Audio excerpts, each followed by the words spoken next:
मुझे और मेरे छोटे भाई को अचानक दो सिस्टम मिले। एक था 100 गुना बड़ा करने वाला सिस्टम और दूसरा था 100 गुना छोटा करने वाला सिस्टम। मेरे छोटे भाई ने हंसते हुए 100 गुना छोटा करने वाला सिस्टम चुन लिया, जबकि मेरे पास सिर्फ बचा हुआ सिस्टम रह गया। लेकिन सिर्फ 3 दिन बाद ही बारिश वाली एपोकलिप्स आ गई। सभी लोग अपने अपने घरों में फंस गए और रिसोर्सेज सबसे बड़ी प्रॉब्लम बन गए। मैंने अपने बड़ा करने वाले सिस्टम की मदद से घर में मौजूद थोड़े से सामान को 100 गुना बड़ा किया, बहुत बचत करके इस्तेमाल किया और आखिरकार मैं और मेरा भाई इस मुश्किल समय से बच निकले। लेकिन बारिश खत्म होते ही मेरे छोटे भाई ने मुझे ऊंची बिल्डिंग से नीचे धक्का दे दिया। उसने गुस्से में कहा, अगर तुम मेरा बड़ा करने वाला सिस्टम नहीं छीनते तो मैं इसी सिस्टम से सामान बढ़ाकर लू दीदी और उनके पूरे परिवार को बचा लेता। भैया, तुम हर मामले में अच्छे हो, बस बहुत सेल्फिश हो। फिर मुझे दोबारा जिंदगी जीने का मौका मिला। इस बार मेरा छोटा भाई मुझसे पहले बड़ा करने वाला सिस्टम चुन गया। तभी मुझे समझ आ गया कि उसे भी रिबर्थ मिला है। मैं मुस्कुरा दिया। मैंने छोटा करने वाले सिस्टम से 5 साल तक चलने वाला खाना छोटा कर लिया और खुद को भी छोटा कर लिया। इस तरह मैं सबकी नजरों से गायब हो गया। जब मैंने दोबारा आंखें खोली तो मैं उसी दिन वापस पहुंच चुका था जिस दिन हमें सिस्टम चुनना था। सिस्टम बोला, आप दोनों अपना अपना सिस्टम चुनिए। मेरे छोटे भाई ने तुरंत कहा, मुझे बड़ा करने वाला सिस्टम चाहिए। सिस्टम बोला, सिस्टम अब आपके साथ बाइंड हो चुका है। मेरा भाई खुशी से बोला, अब बड़ा करने वाला सिस्टम मेरा है। तभी मुझे पूरी तरह समझ आ गया कि मैं सच में रीबर्थ लेकर उसी दिन वापस आया हूँ जिस दिन हमने सिस्टम चुना था। क्योंकि तुम्हें अपनी लू दीदी मुझसे ज्यादा प्यारी है और अपने उस भाई की भी कोई कदर नहीं जिसने तुम्हारी जान बचाई थी, इसलिए इस बार मैं तुम्हारी बिल्कुल मदद नहीं करूंगा। मैं छोटा करने वाला सिस्टम चुनता हूँ। सिस्टम बोला, ठीक है। सिस्टम बाइंड हो चुका है। मेरा छोटा भाई तुरंत अपने नए सिस्टम को टेस्ट करने लगा। उसने पास रखा एक छोटा कप 100 गुना बड़ा कर दिया। छोटा सा कप देखते ही देखते एक विशाल कप बन गया। वह खुशी से चिल्लाया, ये सच में बड़ा करने वाला सिस्टम है। उसे देखकर मुझे हंसी आ गई। यही वो छोटा भाई था जिसे बचाने के लिए मैंने पिछली जिंदगी में सब कुछ दांव पर लगा दिया था। पिछली जिंदगी में अचानक बारिश वाली एपोकलिप्स आई थी। सभी लोग अपने अपने घरों में फंस गए थे और खाने पीने का सामान बहुत कम था। लेकिन मेरे घर में कुछ डिब्बे इंस्टेंट नूडल्स और ब्रेड के पड़े थे। मैंने बड़ा करने वाले सिस्टम से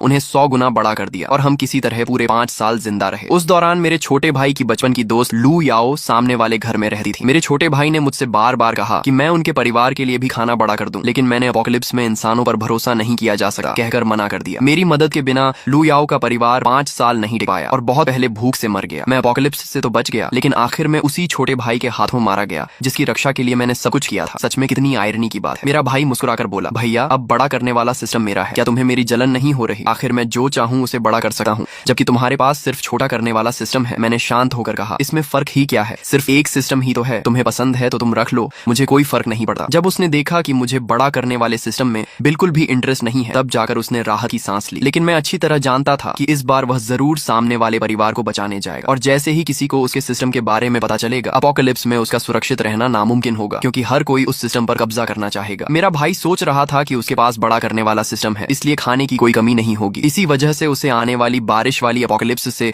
बिल्कुल भी डर नहीं था, बल्कि वह उसका इंतजार कर रहा था ताकि